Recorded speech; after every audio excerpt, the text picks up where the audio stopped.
Menyoal sumpah. Matius 5 ayat 33 sampai dengan 37. Kamu telah mendengar pula yang difirmankan kepada nenek moyang kita. Jangan bersumpah palsu, melainkan peganglah sumpahmu di depan Tuhan.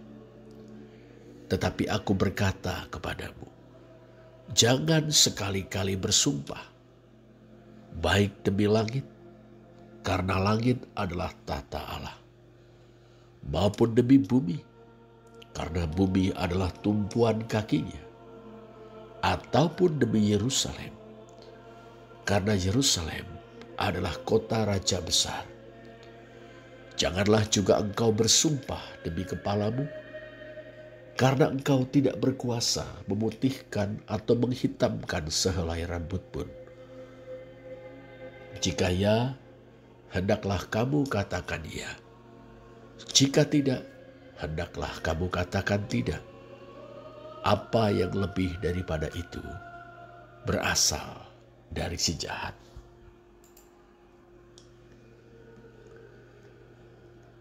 Jangan bersumpah palsu. Peganglah sumpahmu di depan Tuhan.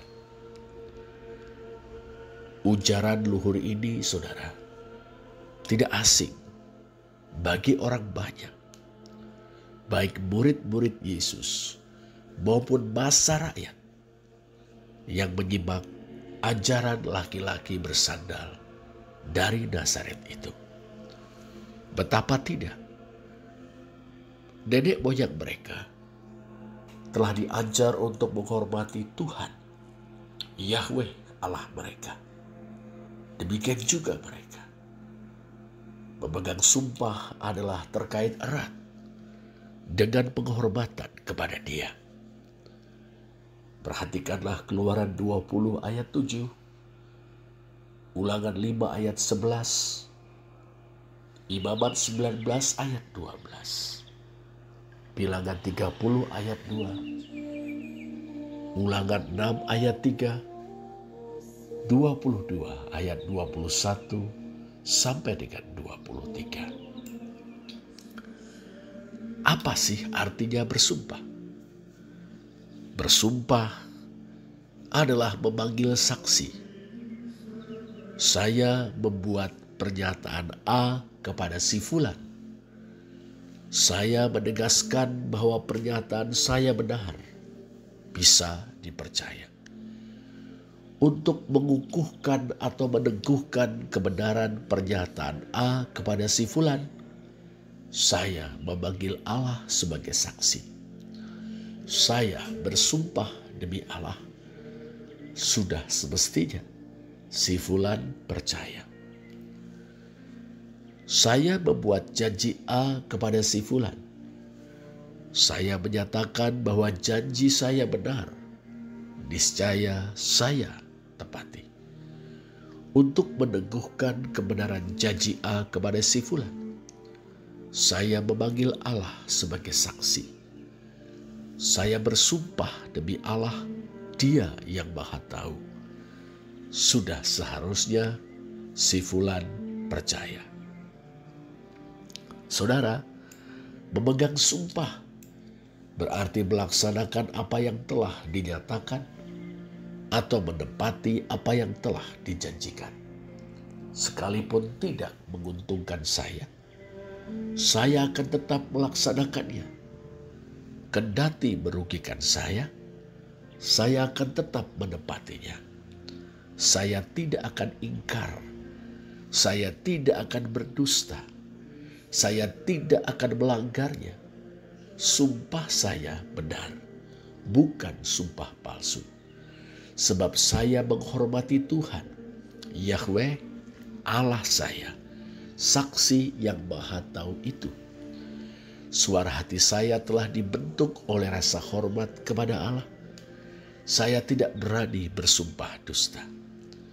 Begitu kupanggil nama Tuhan, Yahweh, Allah Israel sebagai saksi, pernyataan atau janjiku menjadi utang yang harus kulunasi.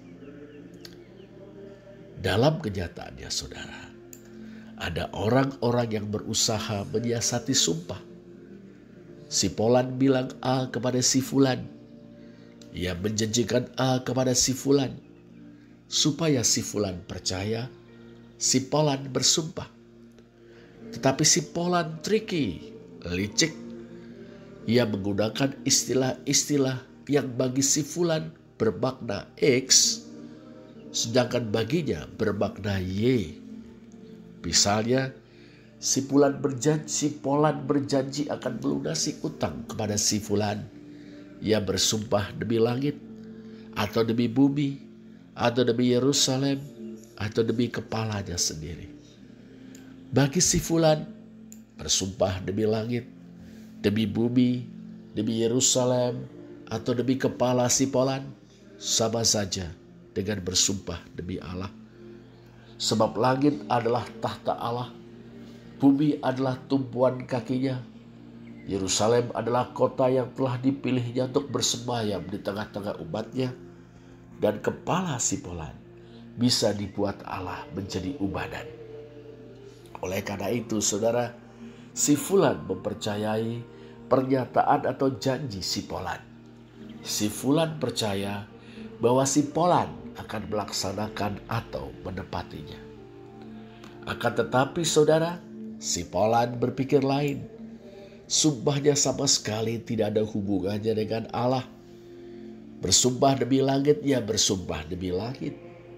Bersumpah demi bumi, ya bersumpah demi bumi. Bersumpah demi Yerusalem, bersumpah demi Yerusalem. Langit ya langit, bukan tahta Allah. Bumi ya bumi, bukan tumpuan kakinya. Yerusalem ya Yerusalem, bukan kota persemayamannya. Kepalaku ya kepalaku, tidak ada hubungannya dengan Allah yang sanggup membuatnya beruban.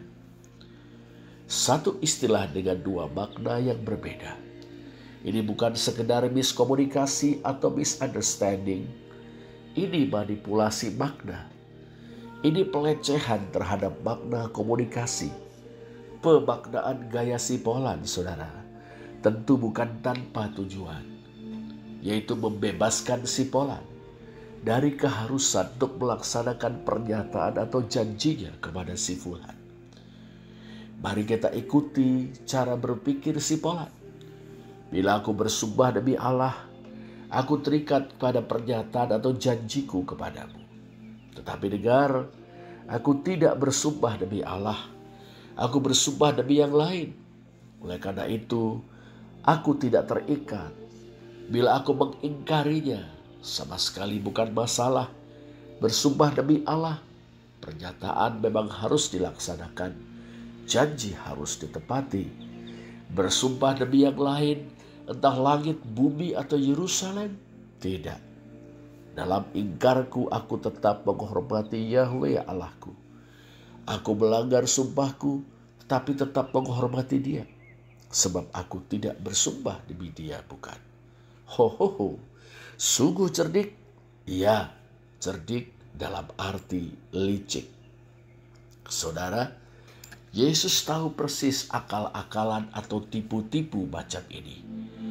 Dusta berjubah syariah Tuhan yang telah dimanipulasi oleh akal-akalan manusia yang berhati bengkok. Bayangkan saudara, menghormati Allah sembari berdusta, atau berdusta sambil menghormati Allah. Sebuah oksimoron, bukan? Contradictio in terminis. Dengan sangat tepat Yesus dari Nazaret membidik sasaran yang sesungguhnya. Penghormatan kepada Allah tidak bisa terkait terkait dengan integritas alias watak yang bisa dipercaya. Sekali lagi, penghormatan kepada Allah tidak bisa tidak terkait erat dengan integritas alias watak yang bisa dipercaya. Bila benar saudara menghormati Allah, berusahalah menjadi orang yang berintegritas. Perkataan yang benar terbit dari hati yang benar. Perbuatan yang benar menindaklanjuti perkataan yang benar. Dengan hatiku aku menghormati Allah. Dengan perkataanku aku menghormati Allah. Dan dengan perbuatanku aku menghormati Allah. Orang yang menghormati Allah, saudara, berintegritas, bukan manipulatif. Dengan integritas orang menghormati Allah. Dengan manipulasi orang menistakan Allah. Manipulasi tidak ada kaitannya dengan penghormatan kepada Allah. Manipulasi adalah penistaan kepada Allah. Kedua-duanya bertali temali dengan hoponeros alias si jahat. Matius 5 ayat 37. Menggarisbawahi keterkaitan erat antara integritas dan penghormatan kepada Allah, Yesus dari Nazaret menyerukan, jangan bersumpah. Matius 5 ayat 33. Jika ya, hendaklah kamu katakan ya. Jika tidak, hendaklah kamu katakan tidak. Saudara, penghormatan kepada Allah tidak mengizinkan perilaku manipulatif. Penghormatan kepada Allah menghendaki pribadi yang berintegritas. Allah dihormati, dimuliakan, manakala orang-orang yang mengaku beriman kepadanya bisa dipercaya.